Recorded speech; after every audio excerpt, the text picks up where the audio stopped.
कर्ण और द्रौपदी के बीच का रिश्ता सबसे रहस्यमयी और अनकहा है। इस कहानी में हम आपको एक ऐसा सच बताएंगे जिसे जानकर आप भी सोचने पर मजबूर हो जाओगे। कुरुक्षेत्र का युद्ध समाप्त हो चुका था। चारों ओर खून, आंसू और विनाश के निशान थे। पांडव अपने जीत के बावजूद दुख और पछतावे में थे। कर्ण की मृत्यु ने हर किसी को झकझोर कर रख दिया था, लेकिन द्रौपदी के दिल में कुछ और ही हलचल मची थी। राजमहल की खिड़की से बाहर देखते हुए द्रौपदी अपने अतीत को याद कर रही थी। उसकी आंखों में आंसू थे, लेकिन वह आंसू सिर्फ दुख के नहीं थे। वे आंसू किसी गहरे अफसोस और रहस्य के प्रतीक थे। उसी समय उनकी दासी ने आकर सूचना दी कि महर्षि वेदव्यास जी आपसे मिलने आए हैं। द्रौपदी महर्षि वेदव्यास के चरणों में झुककर प्रणाम की। महर्षि ने उसके माथे पर हाथ रखा और पूछा, पुत्री तुम इतनी व्यथित क्यों हो? कुरुक्षेत्र का धर्म युद्ध समाप्त हो चुका है, अब तो शांति मिलनी चाहिए। द्रौपदी ने कांपते हुए जवाब दिया, महर्षि मैं उस सत्य को अपने दिल में नहीं रख सकती जो मुझे वर्षों से कचोट रहा है। आज मैं आपके सामने अपने हृदय का वह राज खोलना चाहती हूँ जो मैंने कभी किसी से नहीं कहा। महर्षि के आग्रह करने पर द्रौपदी ने बताना शुरू किया।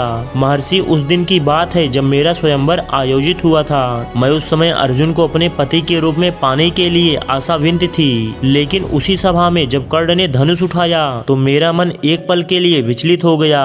कर्ण के व्यक्तित्व में ऐसा तेज था, ऐसा आकर्षण था जो किसी भी स्त्री का दिल जीत सकता था। लेकिन मेरे दिल में यह भय भी था कि समाज मुझे सूत पुत्र की पत्नी कहकर अपमानित करेगा। इसीलिए मैंने उसे सूत पुत्र कहकर स्वयंवर से बाहर कर दिया। लेकिन उस दिन मैं सिर्फ उसे अपमानित नहीं कर रही थी, मैं अपने ही दिल के उस भाव को कुचल रही थी जो उसकी ओर खींच रहा था। द्रौपदी ने आगे कहा, जब मैंने सभा में कर्ण को दासी पुत्र कहा तो वह चुपचाप लौट गया, लेकिन वह चोट सिर्फ उसके आत्मसम्मान पर नहीं थी, वह मेरी आत्मा पर भी एक बोझ बन गई। तब महर्षि वेदव्यास ने पूछा, तो पुत्री यह सब तुम्हारे लिए इतना कष्टकारी क्यों है? द्रौपदी ने गहरी सांस लेते हुए कहा, कुरुक्षेत्र के युद्ध के दौरान जब कर्ण ने पांडवों को परास्त किया और अंत में मारा गया, तब मुझे एहसास हुआ कि मैंने अपनी धारणाओं के कारण ऐसे योद्धा का तिरस्कार किया जो न केवल वीर था बल्कि न्यायप्रिय भी था। वह दुर्योधन का मित्र था, लेकिन उसने हमेशा धर्म के पक्ष में सोचा। द्रौपदी ने अपनी आंखों से आंसू पोंछते हुए कहा, महर्षि मुझे यह पछतावा है कि मैं कभी उसके साथ न्याय नहीं कर सकी। जब मैंने उसे सभा में अपमानित किया तब भी, और जब कुरुक्षेत्र में युद्ध कर रहा था तब भी मैंने उसे उसके कर्मों से नहीं बल्कि उसे उसके जन्म से आका। महर्षि वेदव्यास ने द्रौपदी को सांत्वना देते हुए बोले, पुत्री यह समाज का दोष है जो मनुष्य को उसके जन्म से मापता है।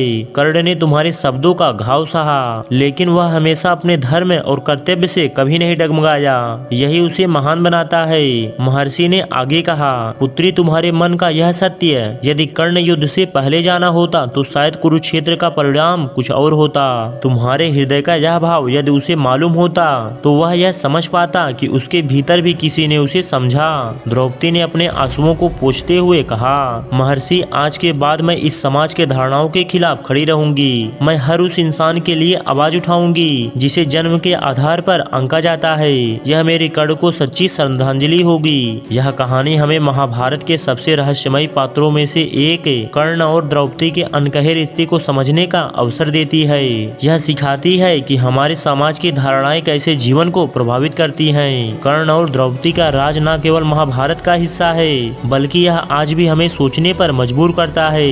क्या हम भी लोगों को उनके जन्म से मापते हैं? क्या हम उनके गुणों और कर्मों को नजरअंदाज करते हैं? कर्ण और द्रौपदी की यह कहानी हर इंसान को यह सिखाती है कि सच्ची पहचान हमारे कर्मों से बनती है, न कि हमारे जन्म से।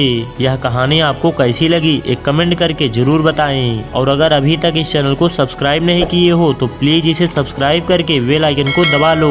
मैं मिलूंगा आपसे एक नई कहानी में, तब तक आप अपना ख्याल रखिए और अच्छे से रहिए।